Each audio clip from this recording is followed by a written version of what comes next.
அப்படின்றது.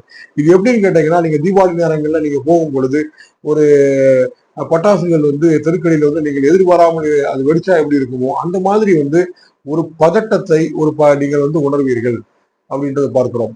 ஆஹ் குறிப்பா வந்து இது வந்து நிச்சயமா இது குழந்தைகள்ல இருந்து பெரியவங்க வரை எல்லாருமே சந்திக்கக்கூடிய ஒரு பிரச்சனை. இந்த டாக்ஸோடைய அன்எக்ஸ்பெக்டட் அட்டாக்கால அது அட்டாக் பண்ணும்போது நீங்க சுதாரிச்சுக்கிட்டு நீங்க அந்த டாக்ஸை நீங்க விரட்டலாம், சத்தம் கொடுக்கலாம், என்ன அதை வந்து நீங்க என்னனாலும் செய்யலாம். ஆனா நீங்க வந்து பாத்தீங்கன்னா இந்த மாதிரி ஒரு டாக்ஸ் வந்து உங்களை துரத்தும் பொழுது, அன்எக்ஸ்பெக்டடா துரத்தும் பொழுது நீங்கள் நிலை குலைந்து போவீர்கள். அந்த ஒரு விஷயம் வந்து பாத்தீங்கன்னா ஒரு சென்சிட்டிவாக இருக்கும். இல்ல நீங்க ஒரு வெஹிக்கிள்ல டூ வீலர்ல போறீங்க அப்படின்னா அது உங்களை துரத்தும் பொழுதும் நீங்கள் அந்த டாக்ஸோடைய அந்த ஓட்டத்துக்கு நீங்கள் உங்களுடைய வேகம் கொடுத்து நீங்கள் ஓட்ட வேண்டியிருக்கும். இதையெல்லாம் நாம் நிறைய பார்த்திருக்கின்றோம். எதிர்பாராத விதமாக உங்களை அந்த டாக்ஸ் வந்து தாக்கும் பொழுது இது வந்து பாத்தீங்கன்னா நிச்சயமா வந்து ஒரு ஒரு சென்சிட்டிவான ஒரு மேட்டர்.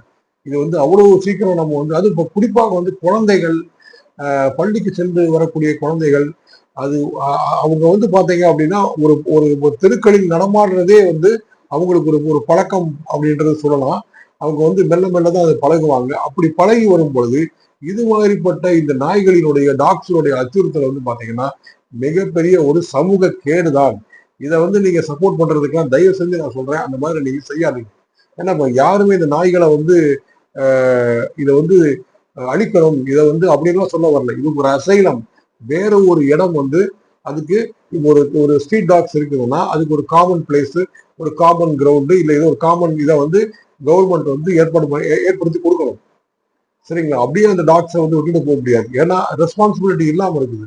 இது நீங்க வீட்டுல வளர்க்கக்கூடிய டாக்ஸ் வந்து அந்த வீட்டினுடைய அந்த டேக் கேர் பண்றவங்க, அந்த டாக்ஸை வளர்க்கக்கூடியவங்க அதுக்கு வந்து டேக் கேர் பண்ணுவாங்க. அந்த வேக்சின் எல்லாம் எடுப்பாங்க, அந்த இன்ஜெக்ஷன்ஸ் எல்லாம் ப்ராப்பரா அவங்க வந்து அப்ளை பண்ணுவாங்க. அதையும் கவர்மெண்ட் வந்து மானிட்டர் பண்ணணும், அந்த டாக்ஸை வந்து செக் பண்ணணும்.